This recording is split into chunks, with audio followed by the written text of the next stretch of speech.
Turuan kita mag-Kagura. Ito lang ang mga dapat mong tandaan. Ang first skill ni Kagura ay pwede mo ipan-check sa bush para makita mo kung may kalaban. Ang second skill naman ni Kagura ay parang Purify na pwede mong ipang-dodge sa mga crowd control ng kalaban. Sa tips and tricks naman tayo. Tips number 1. Pwede mo putulin agad o kaya ikas mo sa sarili mo ang first skill mo kapag gusto mo agad magka-shield. Tips number 2. Kapag magpupush ka ng tower, pwede mo ilagay ang first skill mo sa likod para madali kang makatakas kapag may nakita ka ng kalaban. Sa tricks and combo naman tayo. Unahin na natin ang pinakamahirap sa lahat. Nakailang try ako dito. Ito ang hook combo. 1, 3, 1 sa likod, tapos flicker ka sa harap ng kalaban. Tapos, pindutin mo lang yung number 2. Tapos, mahahatak mo na yung kalaban kung saan mo gusto dalhin na location. Yung combo na to, kailangan mo talaga practicein sa custom para ma-master mo. Kasi, hindi siya madali. Pero kapag nagawa mo, sobrang laki ng magiging advantage mo sa game. Ito namang sumunod na combo, tawagin na lang natin clingy combo. Gusto mo kasi, laging magkakadikit yung kalaban. Ang gagawin mo lang, 1 and 3 sa likod. Tapos, mag-flicker ka malapit sa kalaban para maputol mo. Tapos, 1 ulit. Sabay number 2. Pagka number 2 mo, pindutin mo na yung 3. Sakto yun. Dalawang ultimate yung mapagsasabay mo habang magkakadikit sila. Kaya salong-salo talaga. Ito namang susunod na combo, tawagin na lang nating sakin ka lang combo. Kasi hahabulin mo kahit saan pumunta. 1, 3, 2, tapos flicker ka sa malapit sa kalaban. Ganito siya gawin kapag in-game na. Kapag may kalaban ka na tumatakbo at feeling mo malayo na, gagamitan mo lang ng flicker. 1, 3, 2, flicker sa malapit sa kanya para masalo niya yung damage ng ultimate mo. At next naman tayo, itong basic combo. Ito yung ginagamit talaga kapag bago ka lang mag-Kagura. 1, 3,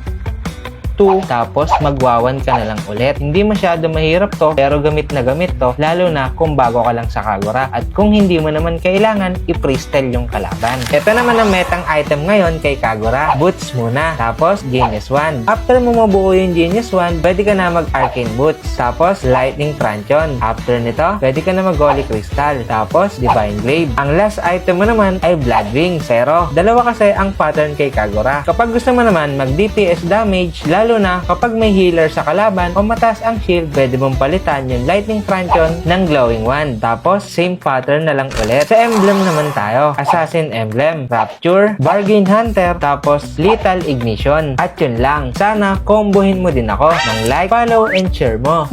Sana may natutunan kayo. Sana makatulong!